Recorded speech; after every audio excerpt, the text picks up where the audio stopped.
The views expressed are not those of local community broadcasting, WYML LP, or its management, volunteers, or underwriters. Greetings and welcome back to the Personal Safety Show. This is Marcus Melnick, your host from Firearm Mentor and Stress to Logic.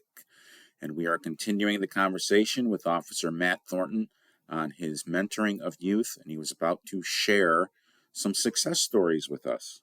Let's see. We have a young man who's came. I'm not going to name him by name because of sensitivity issues, but I know for fact he lost his mother and his father was incarcerated for a significant amount of time, and he was kind of raising himself, I would say. Before he lost his mother, he was very good to her and didn't want to. He just wanted to take care of her, and he was kind of like raising his younger brother, who was only a few years younger than him. We were able to get him into a college program. Now he's a truck driver. He's got a beautiful daughter. He's very successful. Now he comes back and he'll help mentor us. He talks to the kids when he comes back. He's a prime example of someone that we've seen that all the odds were against him. We watched it in front of our eyes blossom. Have any of the youth followed in your footsteps and pursued a career in criminal justice? Yes, we have several, and it's been pretty cool. I just ran into one of our ex-kids is a officer. I just saw him at a game a couple weeks ago. A few that are in the process right now. There's a few that are, let's see, there's a deputy. There is a couple city cops and a lot, because we started our age range. There's a lot that are coming into the age of becoming officers. There's quite a few that are trying to get into this profession. Terrific. So I'm gonna teach them and help them out as best I can.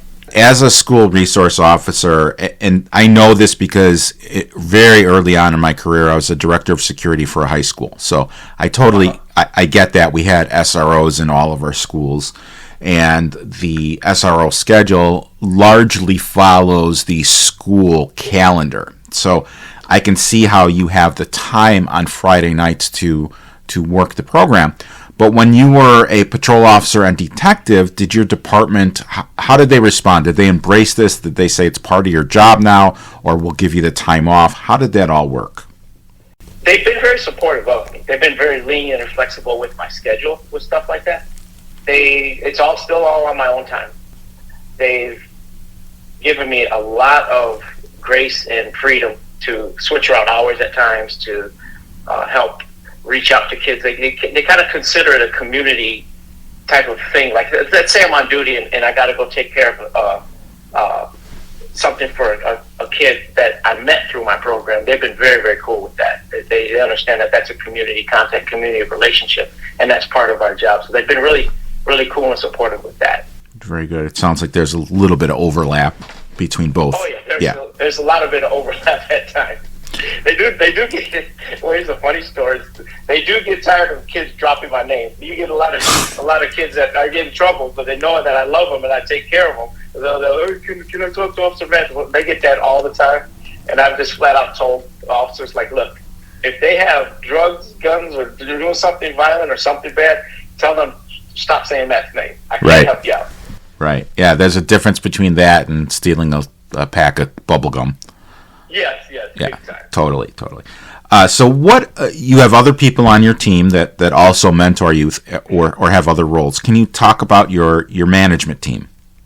Yes, there were so many kids that came in there. I had to reach out. It was tough for a while. I mean, literally, it was me and my sister trying to wrangle and control 100 kids on Fridays, and it was very stressful. So we reached out for some help, and I've had people from all walks of life just come and want to serve. I have, let's see, mortgage broker Sly, a school teacher Zach helped me out a lot. Stacy and Brian, our auxiliary officers, they're county deputies. They come in and been very consistent and loving. I've had a couple of people from the church. I got a brother now who's recently released from incarceration, and he connects so well with the kids. He gave his life to the Lord, and he's been wonderfully loyal to us. So let's see. Ralph and Victoria, Ralph and Veronica are just people from the church that just want to come and help. So we have all walks of life that come, and we just rally around these kids. Susan and Scott and Daniel, they're very, very wonderful facilitators from down south of us, and they're always there helping as well. So I have all walks of life that help us out. It's kind of a beautiful terrific thing. That's awesome. And you travel delivering your message. Where do you speak? Do you go to conferences, departments? What events do you deliver your message, or even church events? I've been. I just spoke at Waukegan Community Church last week, 2 weeks ago, and I do all kind of. I'll just go anywhere where people want to hear a message. I tell them I'm a no nonsense guy about what happened to me. I'm very transparent. I've learned that when you tell the story about your journey, you never know who's going through that same thing. So you never know when the Lord is going to step in and touch their heart the same way. And I think my mission in life is just to look, this is what God did for me. And I want to see if you're hurting, I want to see him do that for you too. So I've talked at PDs, churches, school events, like random events. I really love to go and speak at different places. Terrific. It doesn't matter where. Terrific. I may have a lead or two for you too. I'm being serious, and we'll talk offline. I'm in several business networking groups, and some of them are always looking for speakers. So I will. We got a lot of mouths to feed. So those yes. That's usually about my speaking engagements. I don't have some big old fee or anything. I just usually tell them if you take care of my travel or if I got to go somewhere. Any donations, I usually bring my book, and any donations towards the book, then it just goes to my boys. All right, well, let's talk about your book. What is it? Where can people get it?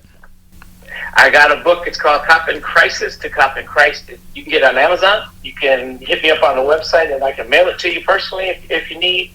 But it's just a short book. Like I said, I'm no Shakespeare, so it's a pretty quick read. It's easy to read. It's kind of like covers some of what I talked about here, a little more in-depth version about what happened to me, and then just some scenes. I think I go back and I run through some scenes of my police career that kind of impact your mental health as well. And I just offer some solutions how we can do better in this profession, because like I said earlier, that number of officers that take their own lives it's way too high.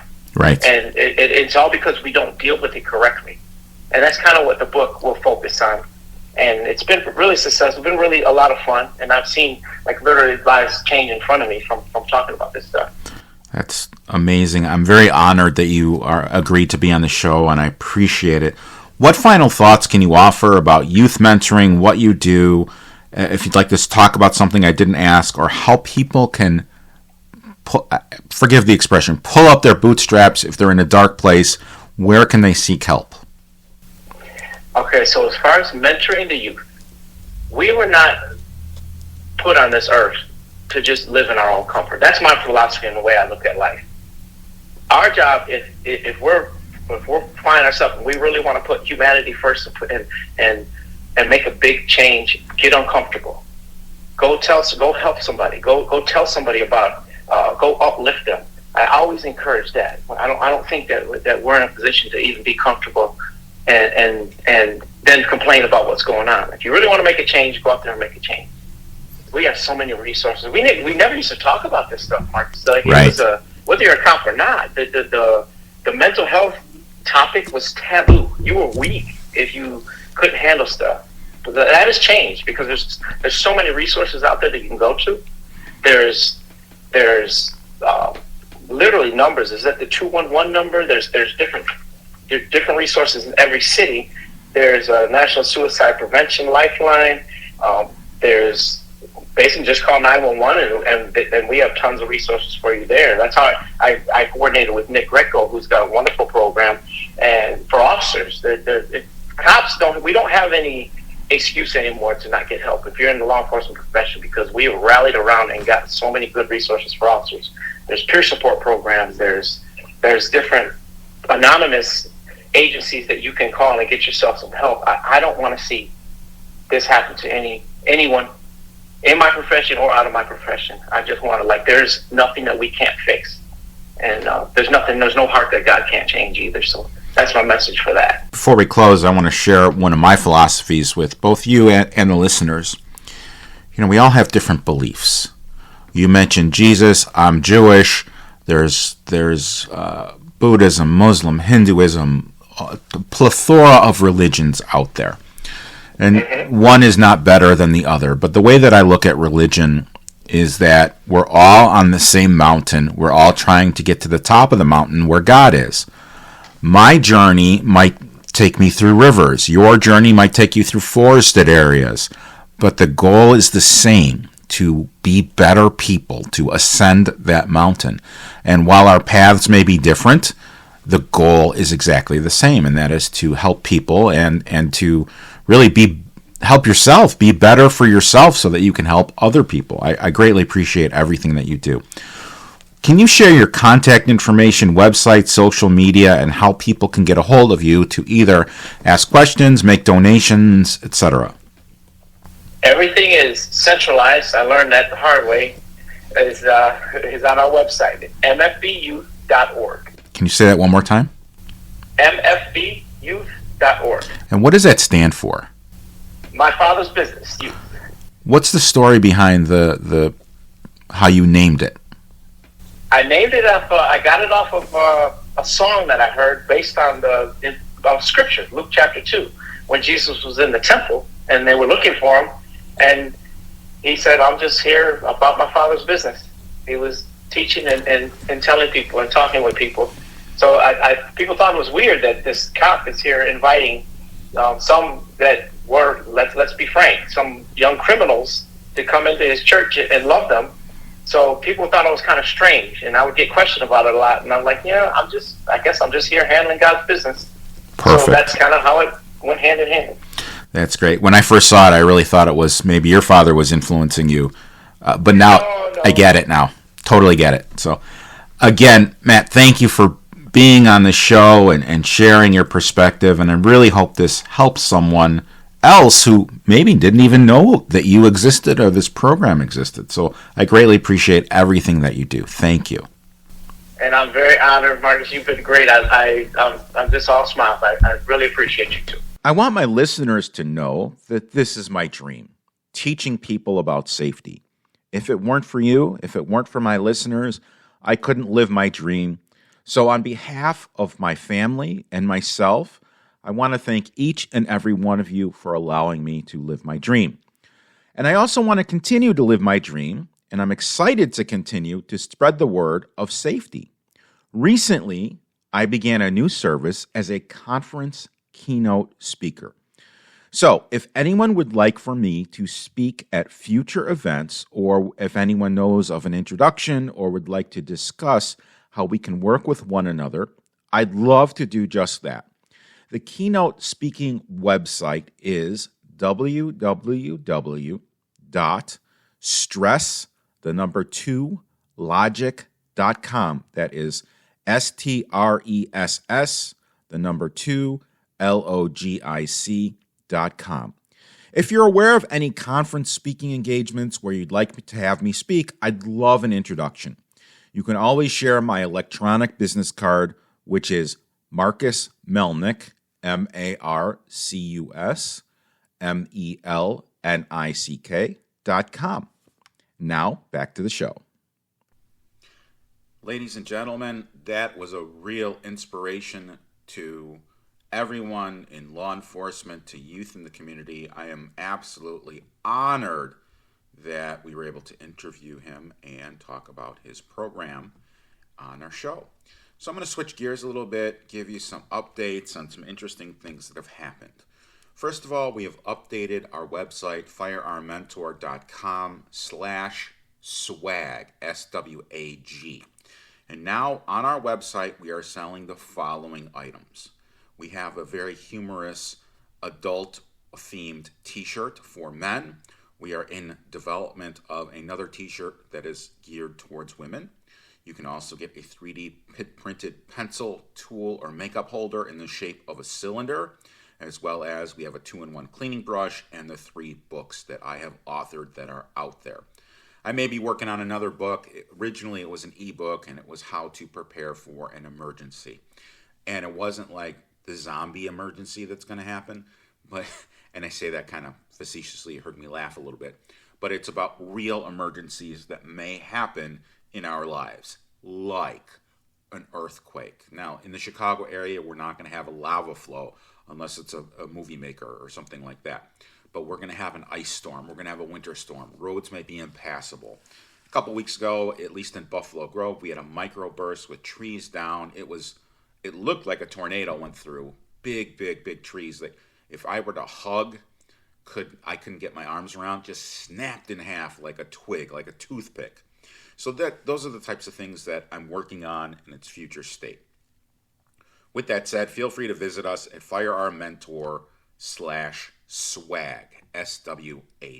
Now, I was in a business networking meeting last week, and Eric Reinhardt, the Lake County State's Attorney, was the guest speaker. Now, not going to lie, I was a little bit anxious to interact with him because I know he is very much against assault weapons and really is prosecuting people for firearms violations. So I understand if they are criminal, but if they're not criminal or someone makes a mistake, it's probably not a good prosecution, and that's my opinion. But I asked him a couple of questions, and he was really very thoughtful and very intelligent. And this is what Eric had to say. He said that he believes his job as the state's attorney is to help prevent crime. Now, he also said that would a gun law have prevented Cremo from doing the mass shooting in Highland Park? Probably not. Or would a gun law over here have helped or prevent a domestic battery resulting in a murder over there? No, probably not. He acknowledged that. I thought it was great. He feels the way he feels. It's not a big deal. But I did ask him about Robert Cremo II, who's the father of the shooter. Now, the father of the shooter served 2 months in prison for I believe it was pled down to, it might have been a misdemeanor. And I said, look, I teach this stuff. If somebody gives a firearm to someone who's under 21, and that recipient who's under 21 does damage with the firearm, whether it is personal damage, meaning it is an injury, or property damage, then the parent or the over 21-year-old is responsible for that damage. And I get that. But the shooter in this case was 22 or 23. So he absolutely could have gotten a firearm. Now, I asked him this. I said, so how is the parent responsible? And he told me this. He said there were a ton of other things that probably weren't public, and he wasn't specific, I don't know, that we don't know. There was a pattern of behavior, and Cremo II already acknowledged that the shooter had some psychological issues, made threats previously, and still signed for a FOID card for him. So there was a little bit of a responsibility issue. Reinhardt also said that the father was not responsible for murders, but he was responsible for getting the firearm into the alleged murderer's hands. So, he wasn't charged with a high felony, he was charged with a low felony. And it was kind of funny, during the conversation, he was like, I understand you're on the other side of that. And I responded with, I'm not on any side of it. I'm on the legal side of it, and I just wanted an explanation. I needed a clarification of the thought process on prosecuting him, and I thanked him. It was a very positive interaction. My anxiety was not well-founded. Now, the interesting thing is I've asked his opponent, Mary Cole, to be on the show 4 times. I've gotten 4 non-answers. So it's kind of hard to see another perspective if they don't want to articulate it. And the other thing is, when I have people on my show, there's no money transacted. These are people who I bring on the show who I truly believe can help another person or has a business that is critical to safety. That's who I bring on the show. They don't pay me. I don't pay them. There's no money transacted. I'm not looking for any money, but I'm looking to educate people as a personal safety specialist and a safety educator. One of the things that I initially opposed was the Safety Act. And the Safety Act eliminated cash bail. It didn't allow someone with financial resources to bond out where another person who does not have the same financial resources but committed the same crime would remain incarcerated. And I understand pending trial. And I understand it is to make everything equal. And I was thinking, oh, well, the cops can't arrest you. You're not going to be locked up for low-level offenses like a peeping Tom in your house. And the cops write him a ticket, and then he comes back and terrorizes people. That hasn't happened, which is I'm grateful for. So Reinhardt handed out a form that talked about the most dangerous offenders being held under the Safety Act detention system. For example, if somebody is charged with possession of a weapon by a felon, 21% were released under the cash bail system. They had gotten their gangbangers to get all the drug money together. Under the Safety Act, it's only 9%. For aggravated criminal sexual assault, 32% of people charged were released pending trial as long as they posted bond, and the state's attorney's office sought detention on 100% of those people under the Safety Act. So 100% of those people remained incarcerated for alleged aggravated criminal sexual assault. Now, a little bit of a lesser charge, although I don't think it's any lesser of importance, is criminal sexual assault, not aggravated. And under the cash bail system, 32% actually were held, and 32% were released. Under the cashless bail, only 21% were released. For home invasion, under the previous law, people posted bond for 30% of the offenders who had committed home invasion. But under the Safety Act, the state's attorney's office has sought detention on 100%.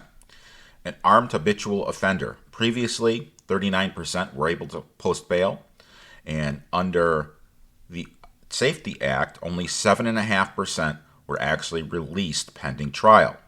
44% of armed violence under the previous law were released, where only 10% were released under the Safety Act, even though the state's attorney's office sought detention on 100% of those cases. Two more. Armed robbery. Under the cash system, 25% of people were able to post bail. On the Safety Act, only 9% were released. Finally, child pornography. Under the previous law, the cash bail law, there was a 70% release rate pending trial, but under the Safety Act, that is down to 0. So that is actually a very positive thing that has come out with. I was wrong. I will admit that I was wrong. The statistics show that I was wrong. My gut tells me I don't like it, but the facts tell me that it's not a bad thing. So on the other side of the coin, there is an article by Paul Vallis in the Chicago Contrarian that speaks on the opposite side of this. According to this article, nearly 20% of felony arrests are committed by people who are released after an arrest and rearrested for other violent crimes. There's dramatic differences in the determination of detention in many cases depending on the judge, which is one of my fears.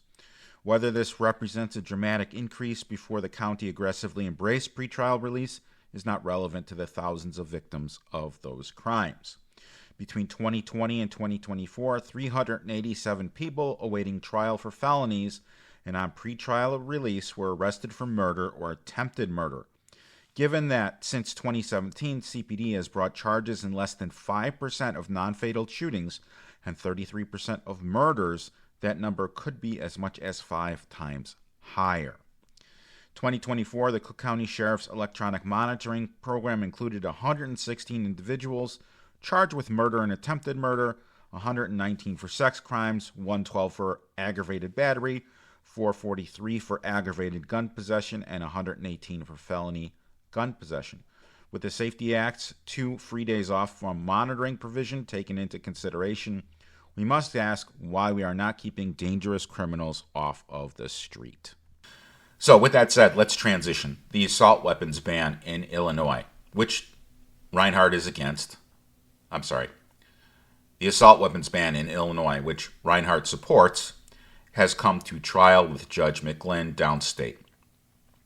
All proceedings have ended, and the parties have until, I believe, the second or third week of October to submit any additional evidence before a ruling occurs. Now, I am hopeful that that is overturned, but if it is overturned, then what's going to happen? Well, the state could appeal it to the Seventh Circuit State Court of Appeals. We might get the same thing we had with Freedom Week, where, all right, guess what? The court says, nope, this is unconstitutional, and then the appellate court says, no, it is constitutional, and so we might be on a little bit of a back and forth, or like a pendulum swinging. So stay tuned for those types of things. Now, I don't talk about so-and-so filed a brief, so-and-so filed this, the witness said this. I talk about results of the trial.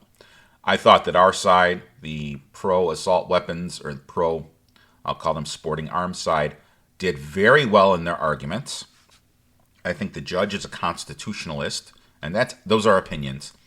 But we'll have to wait and see, and I have a feeling that if there is a stay on this law, there's going to be mass buying, and finally gun stores can liquidate their inventory that they've been holding on to for over a year, thousands and thousands and thousands of dollars, which no one thought about before they were going to impact small businesses. So, I'm hopeful that the law will be overturned, but I'm not expecting the law to be overturned. Prepare for the worst, but be prepared. Anything that can go wrong will go wrong, which is Murphy's Law, but then that's counteracted by the Boy Scout motto, which is be prepared. I'll give you one last tidbit before we close for the day. This past week, I presented at the Partners in Emergency Preparedness monthly webinar. They are an international program, and I became an international speaker on how to mitigate stress during life and death situations, following life and death situations, whether they are weather-related, shooting-related, crime-related. I was able to instruct people from all over the world on how to snap out of the emotional response when an adrenaline dump occurs and respond cognitively. So, hope you enjoyed the show. We will be back next week with some more exciting content. Thank you. The views expressed are not those of local community broadcasting, WYML LP, or its management, volunteers, or underwriters.